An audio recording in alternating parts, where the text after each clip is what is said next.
नमस्कार, हम हैं कमलेश हरिपुरी। श्रृंगारिक भोजपुरी गीत लेके आयल बनी। गीतकार श्री पिया मधुसूदन जी। आई सभी सुन लिया। चेहरा बा चांद समा, चेहरा बा चांद समा, शीशा में मत देखोए जान, अखिया डायनी है।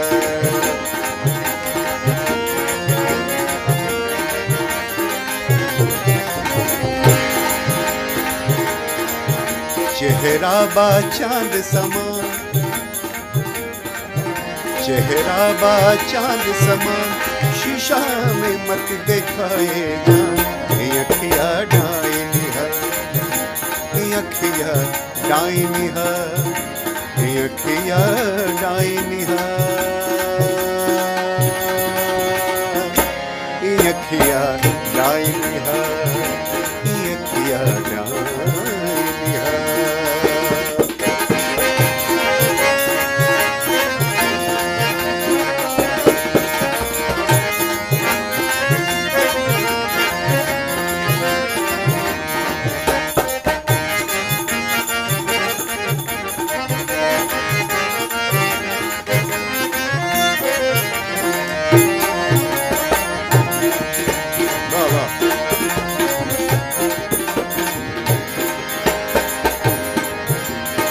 सुंदरता के बड़ू खजाना देख चांद शर्माला,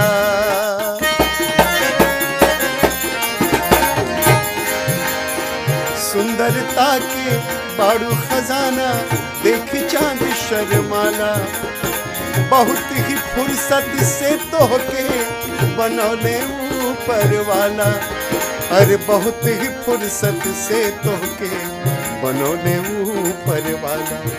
ए हीरा मोती के खान,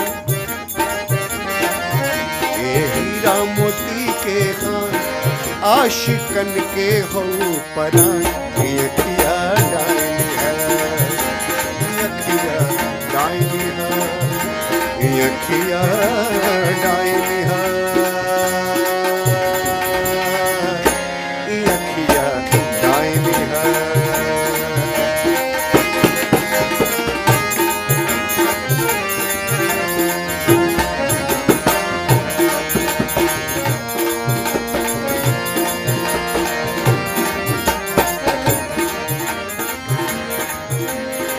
आगे पीछे ऊपर नीचे निरख निरख जन चला, आगे पीछे ऊपर नीचे निरख निरख जन चला, पागल बनावल छोड़ा सबके मन में बतिया डाला, ए पागल बनावल छोड़ा सबके मन में बतिया डाला, अरे पागल बनावल छोड़ा सबके मन में बतिया डाला। नैना से न मारा बाण, नैना से न मारा बाण, नौका सबके बूझे भगवान की मतिया डाली।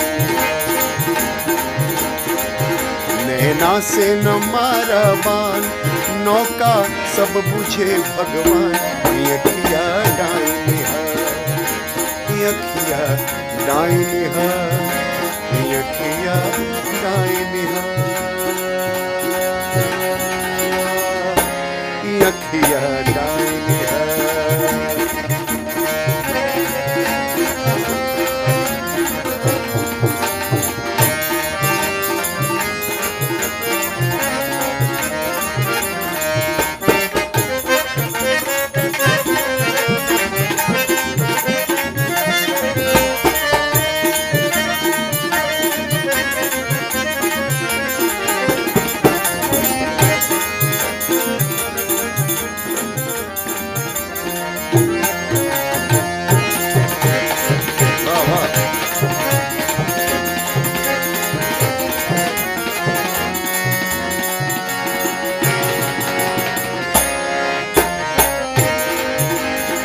तबले पे हमारा साथ संगत करता रहन रोहित गायकवाड़ जी, और साइड रिदम पे मालिक राम वर्मा जी।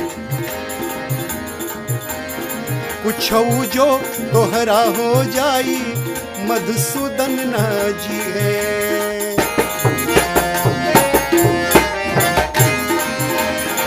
कुछऊ जो तोहरा हो जाई मधुसूदन ना जी है। गम के गीतिया कमलेश गई हैं प्रेमी सब दारू पी है।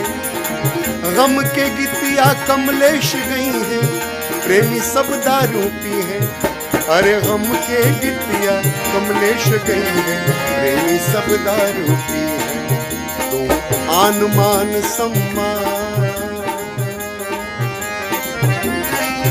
तो आन मान सम्मान, तू आन मान सम्मान ए तन में तोहरे सेवा प्राण।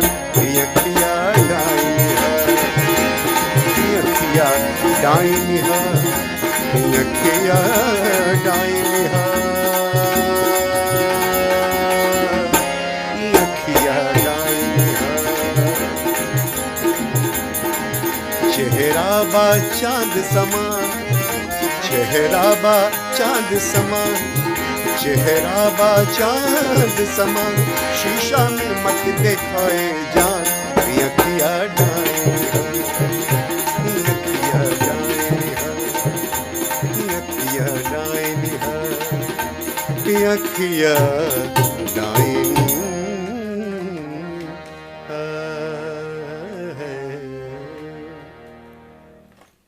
बहुत बहुत धन्यवाद, बहुत बहुत धन्यवाद।